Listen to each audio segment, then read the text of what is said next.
Okay, I want to touch on this. Excuse the wind, y'all, but I want to touch on this because you are so right, right? Like when you start loving yourself in a certain fashion, those who don't know what that is or even looks like don't understand you or don't understand where it's coming from. Okay, and a lot of times they don't understand where this is coming from because you have no idea how many people gravitate towards people because of the lack of self, like the lack of self worth, the lack of things that they want within themselves, right? Okay, so I want to touch on this because when you love yourself and people who don't know what that looks like or people who aren't used to being in that season, because I can say for myself, right? Like my my evolution of finding myself and finding where I want to be and the things that I accept and knowing my boundaries and what I'm not going to accept and what I am going to accept has changed dramatically in my life, right?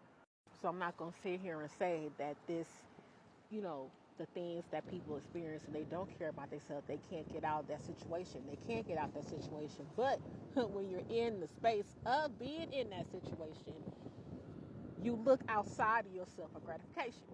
It's like you look outside of yourself for that self-care. You look outside of yourself for that for quote unquote love that you need to be implemented inside yourself, right? Okay, so what people who don't know what actual self-care and self-love looks like, 9 times out of 10, what they're doing there is they're holding on to situations, relationships, events, wherever.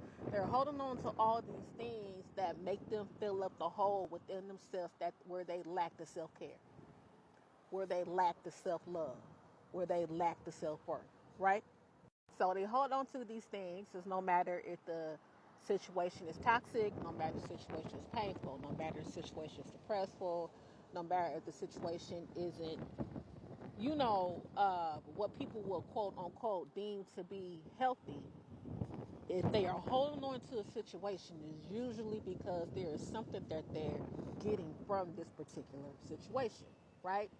So people who don't know what self-love and self-care is will hold on to those facets of people and all these things because they're trying to fill in the holes, okay? So now, once they hold on to these people that's filling their holes, they feel whole at this time, right? They feel whole. They feel justified. They feel like I have everything that I need, but they don't know that the root of the care and the love is not going to be anchored that strong because it's not coming from them, right? So when someone starts to implement self-care and someone starts to implement self-love in a different fashion, they have not seen or experienced or something that they don't have within themselves. They don't know what that is, okay? And the reason why they don't know what that is, they haven't dug inside of them to see what really is going to make them happy. You have no idea. We have so many people that's walking around this earth and walking around this realm. And they look good and they going to work and they paying bills and but happiness, they don't know where the happiness lies.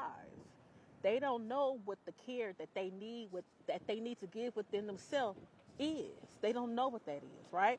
They don't know because they haven't got out of the pain, they haven't got out of the trauma, they haven't got other things that people used to do to them. They haven't got out of the mental prisons that they stick themselves in, or I wouldn't say we, because we have all done it. Like you haven't got out the the mental prisons that pain has put you in. And so instead of you actually looking to get out of the prison, you try to find people to help you feel more comfortable within the prison.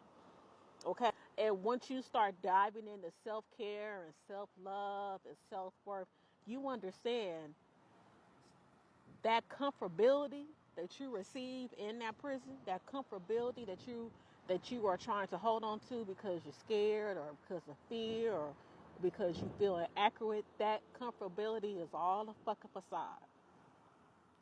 The shit ain't fucking real. The shit ain't real. The shit is not factual. Because I don't care how much people make you feel, how they have the ability to make you feel like you're not in prison, how they have the ability to send you those boxes and give you those money orders and send you and put stuff on your commissary and give you the phone calls and give you money to get the phones, and your ass is still in prison. Okay? You still in prison. So until you actually realize, like, you know what? I mean, people around here, they keep me straight. I'm comfortable, but I don't like being in this for myself. I don't care about who's making me comfortable here. I don't like the way this feels within myself. Until someone who can come out of that, can be in that season and be in that state of mind, can come out of that with that rationality in order for things to work and transpire.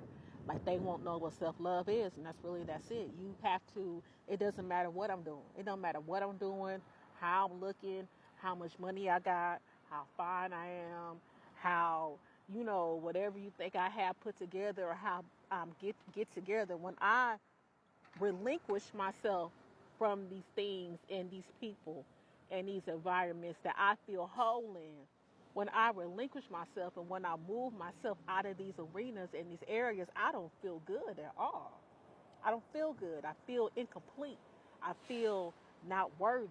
I don't feel like I'm lovable. And that is the fucking issue. So when you get into that space, you tell yourself, wait a minute, I got to tune into myself. I got to tune into myself. I have to tune into my love. I have to tune into my care. I have to tune into my happiness. First, I have to find out what's going to make me happy, because I've been so busy looking at you to try to feed happiness to me that I'm making my happiness your duty, right? It get deep when you talk about people who don't know what that is, because you have no idea. There are so many people who are so connected and drawn and connect. Well, I said connected, drawn, and so engulfed by people, because of these people are giving them a sense of self. These people are giving them a sense of peace that they don't feel within themselves. And as soon as that person will even start implement their own self-care, right? Or as soon as that environment start to change to a point where they feel that that piece of comfortability they were getting from that person, that event, is changing, they feel insecure within that space because they have not poured into themselves. So people can pretend like they know what self-care is, and they know what it look like, and they know what self-worth is, and you feel good and you have all these things and people are in your center, your square. But if you haven't really like broke it down to that instinct, you have no idea what that is. There's so many people that tell themselves, oh, I love myself, or I care for myself, but they don't know in reality the care that they think they receive from themselves, they receive it from other people. That's why some people get in arenas and areas where you do start to implement self-care, or you start caring about yourself just a little bit more. Those people become uncomfortable because you're threatening their comfortability. You're going to take away something that they thought that they could have within you. But that's why I always talk about your anchor. What is your anchor? What is your center? Where is your faith? Who do you believe in? You can't believe in people and environments and things. It's just too tangible. Like, we don't have any control here. Like, it's just, I mean, yeah, we can say that we want to do certain things and display certain things and be a part of certain things. When it comes to the actual outcome of how we want it and the lessons that we're going to learn and the disappointments we're going to face in life, and you have no control over that. The only control you have is, okay, I experienced that, how am I going to get the fuck up out of this? That's the only control that you really have within this realm, right? When it comes to things going the way that you think they should go, because a lot of times shit don't go the way that you think it should go. But when it don't go the way you think it should go, now what? What are you relying on? You got to rely on the self-care. You got to rely on the self-love. You got to rely on your anchor. You got to rely on your faith. Okay? So I just want to touch on that, because that's very important. I don't think it's not the point that they don't know what that is. It's just the point of they can't even compare that to anything they feel within themselves, because they're so busy looking outward, out in this world, for that world to hand them that. It is not going to come from the world. That self-love, that peace, that energy, that happiness, that care is not going to come from this world. You have to dig inside yourself to see how you're going to gravitate that and change that energy into what you need to sustain here. It's not going to come from here. Okay?